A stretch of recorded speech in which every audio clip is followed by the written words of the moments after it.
Behaviour of water, और बड़ी healthy discussion होगी ये। और अब जब आप इसके बारे में जानेंगे तो आप काफ़ी आनंदित महसूस करेंगे और भगवान पर भरोसा करेंगे कि भगवान किस तरीके से जो जल में रहने वाले जो जीव जंतु होते हैं उनकी रक्षा किस तरीके से करते हैं। तो इसमें आपसे सवाल इस तरीके से पूछा जा सकता है कि explain the anomalous behaviour of water. Water के एनॉमलस बिहेवियर का वर्णन करिए। And what role is played by this behaviour of water. पानी का जो ये बिहेवियर है वो एक्वेटिक लाइफ में, एक्वेटिक लाइफ के सर्वाइवल में किस तरीके से अपना रोल अदा करता है। हम एनोमलस बिहेवियर के वाटर के एनोमलस बिहेवियर की यदि हम बात करें तो ये एनोमलस बिहेवियर इस तरीके का रहता है कि it the water contract on heating. जैसे आप वाटर को हीट करते हैं 0 से लेके 4 डिग्री सेल्सियस तक तो उसका वॉल्यूम डिक्रीज होता है। इस बात को जस्टिफाई करता है 11 फिगर 11.7 के पार्ट ए का ये हिस्सा। आप इस हिस्से में अपना ध्यान लगाएं कि जिस तरीके से आप टेम्परेचर 0 से लेके 4 डिग्री सेल्सियस तक बढ़ा रहे हैं, आपका जो वॉल्यूम है इस रीजन में वो डिक्रीज हो रहा है। It is decreasing from 1.0013 to 1.000। तो ये 1 क्रॉस 10⁻³ मीटर क्यूब के रेंज में पहुंच जाता है। देखिए यहाँ वॉल्यूम डिक्रीज होता है और volume of the given amount of water decrease as it cooled from room temperature. For example हम रूम टेम्परेचर, फॉर एग्जाम्पल हम इस रेंज की हम बात करें, यहाँ से यदि हम टेम्परेचर को घटाते हैं, यदि हम यहाँ से टेम्परेचर को घटाते हैं तो वॉल्यूम लगातार घटता है। अब देख लीजिए वॉल्यूम घटता चला जा रहा है, टेम्परेचर घटता चला जा रहा है, वॉल्यूम घटता चला जा रहा है। और वॉल्यूम सबसे ज़्यादा तब घटता है जब आप 4 डिग्री सेल्सियस तक पहुंच जाते हैं। और आप जानते हैं कि डेंसिटी का जो फार्मूला होता है वो मास अपॉन वॉल्यूम होता है। ओके। अब यदि 4 डिग्री सेल्सियस के ऊपर जाकर यदि वॉल्यूम सबसे ज़्यादा कम हो जाता है, इसका मतलब इस स्टेज के ऊपर डेंसिटी जो है वो सबसे ज़्यादा हो जाती है। So the density of water will become maximum at 4 degree Celsius. आप यहाँ देख सकते हैं, you can see over here the density of water is maximum at 4 degree Celsius, right. तो डेंसिटी बहुत ज़्यादा होने का मतलब क्या होता है, पानी स्टेज में भारी हो जाता है, उसका भार बढ़ जाएगा।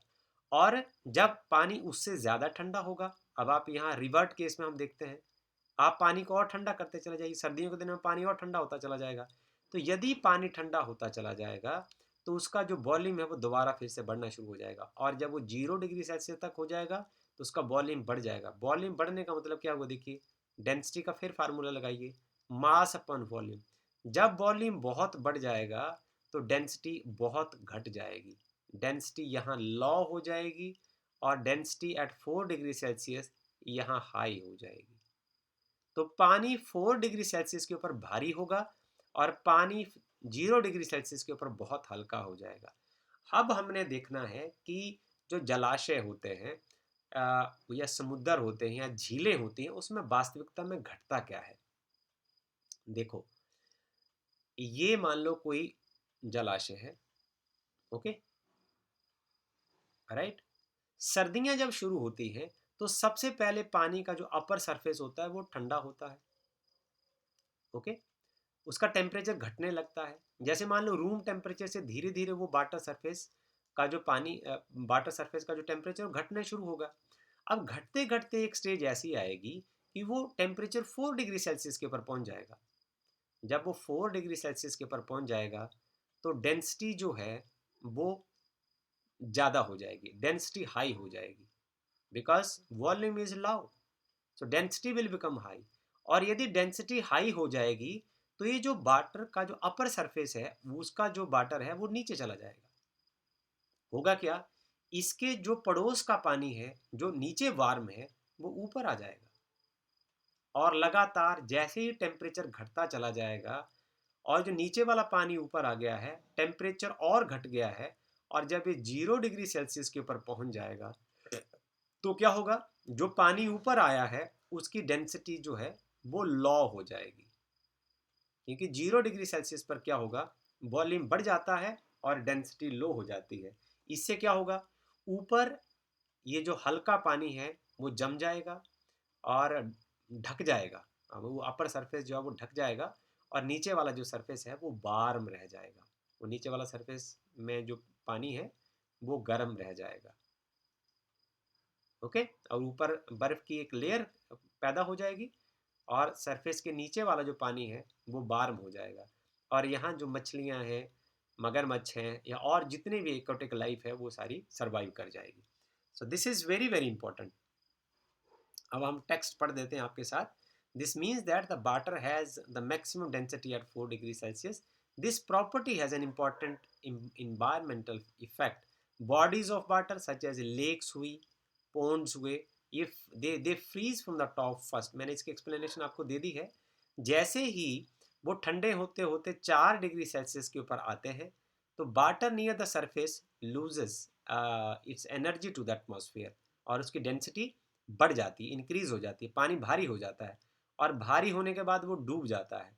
और जो वार्मर और जो लेस डेंस हल्का पानी है वो सरफेस के ऊपर आ जाता है। उसके बाद यदि दोबारा फिर से आगे जो टेम्परेचर है 4 डिग्री सेल्सियस से नीचे की ओर जाता है तो वो और लेस डेंस हो जाता है। When it reach to the 0 degree Celsius it remain at the surface where it freeze, वहाँ वो ठंडा हो जाता है। पानी में ये प्रॉपर्टी ना होती, if water do not have this property, तो क्या होता, lakes and ponds would freeze from the bottom first. और ये जो लेक्स हैं, पॉन्ड्स हैं, ये बॉटम से पहले ठंडे होते।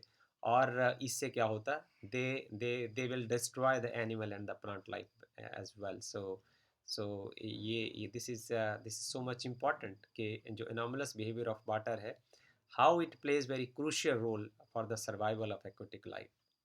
With this, I'm going to close this video. I hope that you have enjoyed it. Thank you.